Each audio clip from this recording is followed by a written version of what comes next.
চীনের উত্তরাঞ্চলে অবস্থিত তাকলামাকান মরুভূমি 3,37,000 বর্গ কিলোমিটার এলাকা জুড়ে থাকা এক বিশাল বালির সাগর। স্থানীয়রা একে ডাকে মৃত্যুর সাগর বা সি অফ ডেথ নামে। একসময় ধারণা করা হতো এই রুক্ষ বালির রাজ্যে প্রাণের অস্তিত্ব অসম্ভব, কিন্তু আজ যদি আপনি সেখানে যান, আপনার নিজের চোখকে বিশ্বাস করতে পারবেন না। দিগন্ত জোড়া সোনালী বালি আজ ঢেকে যাচ্ছে সবুজের চাদরে। চীন সরকার এমন এক অসাধ্য সাধন করেছে যা দেখে নাসা থেকে শুরু করে পুরো বিশ্ব অবাক। তারা বালি সরিয়ে সেখানে গড়ে তুলেছে কোটি কোটি গাছের এক বিশাল প্রাচীর, যার নাম দেওয়া হয়েছে গ্রিন গ্রেট ওয়াল। কিন্তু কিভাবে এই প্রাণহীন মরুভূমিতে তারা সবুজের বিপ্লব ঘটালো? ভয়েস অব বাংলাদেশে স্বাগতম। আজকের ভিডিওতে আমরা দেখব চীনের সেই অবিশ্বাস্য ইঞ্জিনিয়ারিং এবং প্রকৃতির সাথে মানুষের লড়াইয়ের গল্প। শতাব্দীর পর শতাব্দী ধরে চীনের উত্তরাঞ্চলের মানুষের প্রধান শত্রু ছিল বালি। গোবি এবং তাকলামাকান মরুভূমি থেকে আসা ধুলোঝড় বা স্যান্ডস্টর্ম বেজিংয়ের আকাশকে দিনের বেলাতেই রাতের মতো কালো করে দিত। 90-এর দশকে এমনও সময় গেছে যখন বেজিংয়ের মানুষকে বছরে 80 দিনেরও বেশি সময় মাস্ক পরে থাকতে হতো শুধু ধুলো থেকে বাঁচতে। এখানে বছরে বৃষ্টি হয় 100 মিলিমিটারেরও কম। গরমকালে তাপমাত্রা 50 ডিগ্রি ছাড়িয়ে যায়, আর শীতে -20 ডিগ্রিতে নেমে আসে। এই চরম আবহাওয়ায় কোনো গাছপালা টিকে থাকা ছিল এক অসম্ভব স্বপ্ন। কিন্তু 1978 সালে চীন সরকার সিদ্ধান্ত নেয় তারা আর পিছু হটবে না। শুরু হয় পৃথিবীর ইতিহাসের অন্যতম বড় ecological project, the green great wall. আপনারা হয়তো ভাবছেন, তারা কি $1 বিলিয়ন মেশিন দিয়ে বালি সরিয়েছে? উত্তর হলো না। তারা ব্যবহার করেছে অত্যন্ত সাধারণ একটি উপাদান, থল। ইঞ্জিনিয়াররা দেখলেন মরুভূমির বালি বাতাসের সাথে উড়ে এক জায়গা থেকে আরেক জায়গায় চলে যায়, তাই গাছ লাগানোর আগে বালিকে থামানো প্রয়োজন।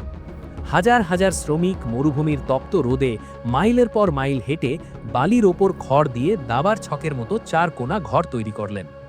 এই সাধারণ খড়ের বেড়া বাতাসের গতি কমিয়ে দেয় এবং মাটির আর্দ্রতা ধরে রাখে। এরপর এই খড়ের খোপের ঠিক মাঝখানে ড্রিল করে লাগানো হলো খরা সহিষ্ণু গাছ, যেমন স্যাক্সল, পপলার এবং রেড উইলো। খড়গুলো গাছকে রোদ থেকে ছায়া দেয় এবং পচে গিয়ে একসময় সারে পরিণত হয়। এভাবেই ইঞ্চি ইঞ্চি করে তারা মরুভূমিকে জয় করতে শুরু করে। কিন্তু গাছ তো লাগালো, পানি আসবে কোত্থেকে? বৃষ্টির দেখা তো নেই। এখানেই চীন দেখালো তাদের প্রযুক্তির জাদু। তারা মরুভূমির প্রখর রোদকেই কাজে লাগালো। তাকলামাকান মরুভূমির মাঝ দিয়ে যাওয়া তারিম হাইওয়ের পাশে বসানো হলো হাজার হাজার সোলার প্যানেল।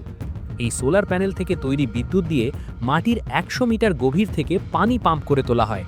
সেই পানি ড্রিপ ইরিগেশন বা ফোঁটা সেচ পদ্ধতির মাধ্যমে পৌঁছে যায় প্রতিটি গাছের গোড়ায়। যেই সূর্য একসময় বালি গরম করে প্রাণ কেড়ে নিত, আজ সেই সূর্যই মরুভূমিতে প্রাণের সঞ্চার করছে। এটি এখন বিশ্বের প্রথম কার্বন মুক্ত ডেজার্ট হাইওয়ে। বন্ধুরা, এই প্রজেক্ট শুধু পরিবেশই বাঁচায়নি, বদলে দিয়েছে সেখানকার অর্থনীতিও।